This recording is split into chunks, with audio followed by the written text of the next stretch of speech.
Hi hello வணக்கம் and welcome to Fareenas kitchen. இன்றைக்கி நம்ம பரீனாஸ் கிச்சனில் நம்ம என்ன ரெசிபி பார்க்க போகிறோன்னா பொடி இட்லி எப்படி செய்கிறதுன்றதாக பார்க்க போகிறோம். வாங்க நம்ம கிச்சனுக்குள்ளே போகலாம். நான் இன்றைக்கி ஒரு 6 இட்லி நான் எடுத்து வச்சுருக்கேன். இந்த இட்லியை நம்ம கட் பண்ணி எடுக்கணும். நல்லா குட்டி குட்டியாக கட் பண்ணி எடுத்துக்கலாம். இப்போது நம்ம இதை கட் பண்ணலாம். ஒரு இட்லியை எடுத்து இந்த மாதிரி 3ஆக கட் பண்ணிவிட்டு இந்த சைடு திருப்பி 2ஆக நம்ம கட் பண்ணிக்கலாம். உங்களுக்கு இன்னும் சின்னதாக தேவைப்பட்டால் இன்னும் கூட நீங்கள் சின்னதாக கட் பண்ணி எடுத்துக்கோங்க. இந்த அளவுக்கு க்யூப்ஸாக நீங்கள் கட் பண்ணி எடுத்துக்கோங்க. இதே போல் நம்ம எல்லா இட்லியும் கட் பண்ணி எடுத்துகிட்டு வந்தாச்சு. அடுத்து நம்ம இதை ரெடி பண்ண ஆரம்பிச்சிடலாம்.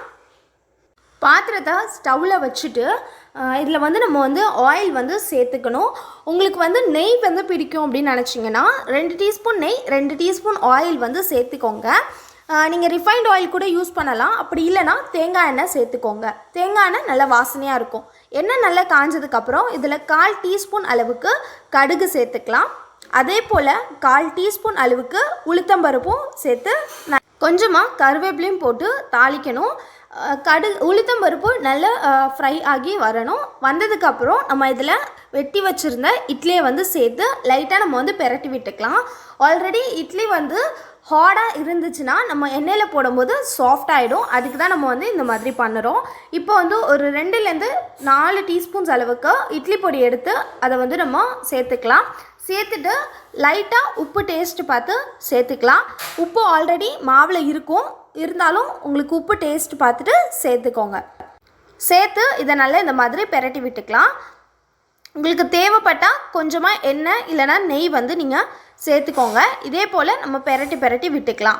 நீங்கள் காஷ்மீரி மிளகாய் போட்டிங்கன்னா கொஞ்சம் கலர் கிடைக்கும். உங்களுக்கு காரம் பத்தலைன்னா இன்னும் கூட நீங்கள் பொடி சேர்த்துக்கலாம்.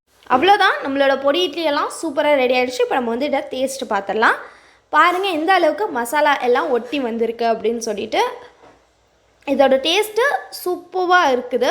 நீங்களும் இந்த ரெசிபி உங்கள் வீட்டில் ட்ரை பண்ணி பாருங்கள். அடுத்த ஒரு நல்ல ரெசிபிஸில் உங்களை சந்திக்கிறேன். See you, tata, bye. இந்த வீடியோ உங்களுக்கு பிடிச்சிருக்கு லைக் பண்ணுங்கள், ஷேர் பண்ணுங்கள், கமெண்ட் பண்ணுங்கள். மறக்காமல் பரீனாஸ் கிச்சனுக்கு சப்ஸ்கிரைப் பண்ணிவிடுங்க. கூடவே பக்கத்தில் இருக்க பெல் ஐக்கானையும் கிளிக் பண்ணுங்கள். ஸோ தென் என்னோடய வீடியோஸ் உங்களுக்கு வரும். தேங்க்ஸ் ஃபார் வாட்சிங்.